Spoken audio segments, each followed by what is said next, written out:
All right, what's going on, guys? Fast cars, fast money, and we're back breaking down the truck series for the Bristol Dirt Race, if it ever happens.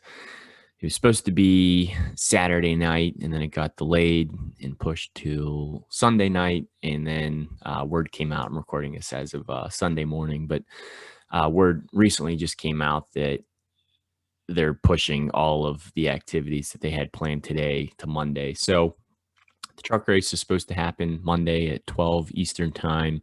And then the cup race is, I believe, at 4 o'clock Eastern time. So again, we got some additional time to kind of break down the slate and figure out our lines and figure out, what we want to do and how we want to approach this. So now we finally know where guys are starting. So now we have kind of a better idea of who is a good play and who isn't. But still, there's going to be so much uncertainty and unpredictability with just the conditions of the track, not seeing these heat races, seeing practice happen, but the surface that they practice on is going to be different than the surface they're going to race on because they were basically removing that top layer of clay that wasn't taking any moisture and was just causing a huge dust storm and was causing a lot of track issues. And then, of course, then it rained all day, and then the track was way too wet and too muddy, and people couldn't see, and mud was getting, just all covered on the front of the grills, and people couldn't see through the windshields. It's just this weekend has just been such a mess. Unfortunately, with some of the track, materials that they decided to use, and then two, just some things they can't control, like the weather. But not a good look, not a good weekend for NASCAR. I know it had a lot of hype and a lot of excitement, but regardless, there's still going to be a DFS slate. So we already did the Cup video. If you guys want to go look at that, it's just on our channel. Some of the stuff I said in the Cup video is going to change a little bit now, just because this truck race is now going to take place before the Cup race again. Whereas when I recorded the Cup video, I thought the truck race was going to take place after the Cup race. But regardless, looking at this race specifically, the heat races got canceled. So the starting formula is based off of the formula and ownership points. So unfortunately, like Ryan Newman, Jessica Fries, and some other people who were really excited to race, unfortunately, aren't going to be in this race anymore. So it kind of sucks, but nothing you can do. Still going to be focusing on some guys that have dirt experience or have raced well at Eldora. They've at least have run these trucks on dirt and know kind of how to handle them and what to expect. But mainly, I think what you really need to focus on is just jamming as many place differential plays in your lineup as possible. This is a week you want to build multiple lines. You don't want to be overweight on just one driver specifically. And originally I was going to say, let's watch the Cup race and see how the track changes and then incorporate that into watch the Cup race and then see how the track changes and incorporate that into the truck race. But now things are kind of reversed. So watch this truck race and look and see how the track reacts. And then maybe adjust your Cup lines accordingly. If you're like, hey, the track is holding moisture, or there is a high line, or there's just one low line, or dried out again, like, because then practice might be a little bit more relevant. But I wouldn't really rely too much on practice just because of how much the track has changed. So let's just get into the drivers. Let's get into the picks. Obviously, starting up front, the most expensive guy who's actually not starting up front for the truck race, but Kyle Larson starts 28th, probably my favorite play on the slate. Is probably the favorite to win, offers a ton of place differential, whereas in the Cup race, he starts first, or he scored from first, but it's starting last. So I have a lot more interest in him in the truck race than I do in the Cup race. Could have a lot of Larson. I feel like a lot of people will, but it's hard to ignore, his place differential and his dominating upside. Same goes with Chase Briscoe. Like, Briscoe's equipment isn't as good as, Larson's or even Friesen's or GMS, but Briscoe's an experienced dirt driver. And he starts so deep in the field that he's going to move forward. So I love the idea of pairing Larson and Briscoe together in a line if you can make it work. I know they're both expensive, but there's still some good, cheaper value plays on here as well. Friesen is kind of going a little bit of a different way. So Friesen is a guy you would plug in your lineups if you think he can run in that top 10 all day long, which I easily think that he can. He doesn't offer as much place differential as Larson and Briscoe do, but he's in a much better equipment than they are. And I'd argue that, his dirt experience is just very similar or even higher than maybe Briscoe's. Him and Larson are known for their dirt racing. So there's a reason that he's so expensive. So I like Friesen. The guy that I'm not too crazy about in this price range is probably Sheldon Creed, just because you just look at the upside that Friesen, Briscoe, and Larson have, and I just feel like Creed doesn't have that same amount of upside. And he starts third, so if he doesn't have a good day, he's going to hurt your lineup. Whereas if Briscoe and Larson don't have a crazy day, it's not going to kill your lineup. Like, obviously, it's not going to help paying up for that, that much for those guys, but I'd much rather just pay up in a couple, $100 to $1,000 to get a couple of guys in there that I think have a lot more upside than Creed does. Bubba Wallace, his equipment isn't that good. He wasn't really that good in practice either, but again, you got to look at the place differential. So he starts 32nd. As long as he can continue to avoid wrecks and just clock off laps, he's going to be a good play. Same thing with Kevin Harvick. Like, Harvick doesn't really have that much dirt experience, and he's basically using this race to practice for the Cup race now. So he's going to want to stay out there the whole time. He's probably just going to want to keep the truck clean. He's really just going to, I think, be racing the track more so than he's racing the other trucks that are on there. He's just going out there to learn. But he starts 30th, so if there's a lot of wrecks, which I think there will be, he's going to be a good play. Truex, not too interested in. He's not really a dirt guy. He starts 15th. He has basically as much experience as Kevin Harvick. They're basically priced the same, and Harvick offers just you so much more upside than Truex does. John Hunter Nemechek, Austin Hill, Matt Crafton. Normally I would say, hey, these guys are really good plays, but when you come to the dirt and you look at where they're starting and you look at some of the other guys in the field, I'm just not too interested in there. They just don't have enough upside. Same kind of goes with Moffitt and Rhodes. They're okay. Probably GPP only plays just based alone of where they start.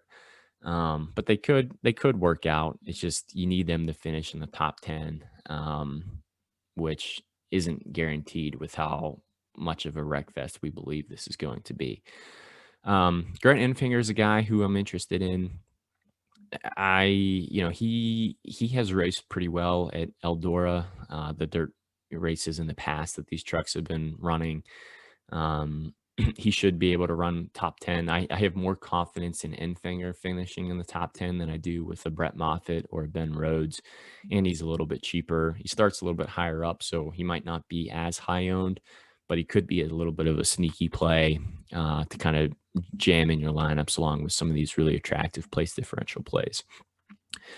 Suarez doesn't really have any dirt experience. He's really just using this to practice for the Cup race. So very similar to Harvick. I see him just really racing the racetrack and just trying to learn as much as possible. He doesn't start as far back as like Harvick does. I mean, he's a lot cheaper than Harvick too, but he's okay. Zane Smith starts too close to the front. Kligerman looked really, really good in practice. He was a truck that could continuously run long. He was managing his tires really well. But again, they changed the surface, and with all the moisture in the track now, I don't know how much that's going to carry over and correlate to the racing conditions on, I guess, Monday now. But I still think he's a good play. He should run in the top 10, top 12. And at his price, I mean, that's going to be a good play for you. Ankrum, out of all the GMS trucks, I would say Ankrum looked like he was struggling the most, and Ankrum usually doesn't do that well when it's, a paved track. So to expect him to do well on dirt, not too crazy there. Sauter starts way too close to the front. Todd Gilliland looked good in practice. I think kind of similar to, Kligerman, probably like a GPP play. I wouldn't go, I think I like Kligerman a little bit more than I like Gilliland, but gonna have some exposure there. Derek Krauss, he's really cheap, but again, you really want to focus on place differential. So I'd much rather pay down for some of these guys that start further back that I think have the same amount of upside that Krauss has. And if I have a play in there that starts deep in the field, if he has issues, it's not going to hurt my line. Whereas if Krauss has an issue, it's just going to kill your line. So Mike Marlar, Rafael Lessard, Myatt Snyder, I love all these guys. They all start deep in the field. They all offer a ton of place differential. My favorite play is probably Mike Marlar, just because of he's a dirt ringer. That hill equipment has looked pretty good. Just a ton of place differential opportunities. But same with Lessard and Snyder. Like, I wouldn't mind playing all three of these guys in the same line together. Chandler Smith's okay. He's in KBM equipment. He kind of starts right in the middle of the field, so his day could kind of go either way. It's got to be kind of hit or miss for him. Timothy Peters, Tanner Gray, they're okay, but there's just some other plays on here that I think offer you more upside than those guys do. Chase Purdy looked really good in practice. He's in that GMS equipment. The GMS trucks look like they have the dirt set up, their trucks set up pretty well. Looks like they're taking this race very seriously. So I expect all the GMS trucks to run pretty well. Not crazy about Purdy, but he's so cheap that he's really easy to fit in your line. So you can get, the Briscoes, the Larsons, the Friesens, and, jam those guys in. Carson Hocevar, probably a GPP only play. Starts a little bit close to the front, but he's continuously shown that he can get a lot out of this equipment. Jake Griffin, Cody Erickson, they're definitely going to be in my driver pool. I'm going to be mix and matching these guys. They start deeper in the field. Their equipment really isn't that good, but if they can avoid wrecks, just kind of like a pure attrition play, they're going to move up and get you some good place differential points. But I feel more confident about, the Mike Marlar equipment, in the 56 and his finishing potential upside more than I do with like a Cody Erickson or a Jake Griffin. But I mean, these guys are really cheap. So if you can't get it all the way up there when you're building your lineups, like, these are still good guys to have. But if I were you, I'd much rather just drop down and pay for a Haley Deegan or even Andrew Gordon. Deegan has really, really good dirt experience. She was really fast when the track was really wet and was holding the moisture. She was just ripping off fast laps like it was no problem. She looked really comfortable doing it. Once the track dried out, her truck didn't look as good as it did when it was wet, but I'm expecting the track to hold more moisture now than it did when they had kind of that clay surface on the top there. So like Haley Deegan a lot. Andrew Gordon starts last. You can only move forward.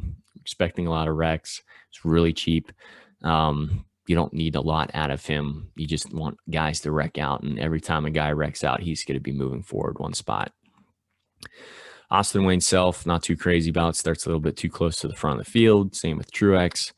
Cody Robot there starts literally right in the middle of the field. He's okay. If you need some salary relief, he's okay to plug in, but I'd much rather probably play a Danny Bone. Bone looked pretty good in practice. And this equipment is decent. I mean, it's not great, but it's decent. Like, I feel more confident in this equipment than I do in Spencer Boyd, Tate Fogelman, Norm Benning, Jennifer Jo Cobb, even Robot. Like, I think Danny Bone's equipment's better. And this track is going to be really tough on equipment. So playing those really bad equipment plays is a little risky, just because are they going to be even to hold up to the forces and the wear and tear that is going to be asked of the equipment over the course of the long race. So like Danny Bone, Spencer Boyd, Tate Fogelman, Norm Benning, and Jennifer Jo Cobb, I'm not too crazy about, but if it allows you to get some of those really good plays in there, like jamming in these guys probably isn't going to hurt. If I had to pick one, I probably would pick Norm Benning, just because he has some, dirt experience. We've seen him run decently well at Eldora, given the equipment that he has. And he starts so deep in the field that even if he is completely off the pace, as long as he's maintaining minimum speed and staying out of trouble. Same thing with like Andrew Gordon. Like, every time that there's a guy that wrecks out, he'll just continuously move forward. But I don't know if I really want to go that low, but he's definitely in play, whereas most weeks we wouldn't even consider playing him. So this is a week that at least he could be in your driver pool there. So that's going to be it for the Truck Series. Hopefully they can get these races in on Monday. This weekend has just continued to drag out, but gives us as NASCAR DFS players a little bit more time to critique our lineups, look at who we want to play, kind of see what other people are talking about, and maybe make our pivots accordingly based off of ownership and things like that. But thank you guys for hanging out with us this weekend. I know it's been kind of a little bit of a different DFS weekend than normal. As always, any questions you have, you can drop them in the comments below, or you can hop over on Twitter, ask us, questions over there. It's at FastCarsFM. Yeah, that's gonna be it, and we'll catch you guys next week. Good luck, everybody.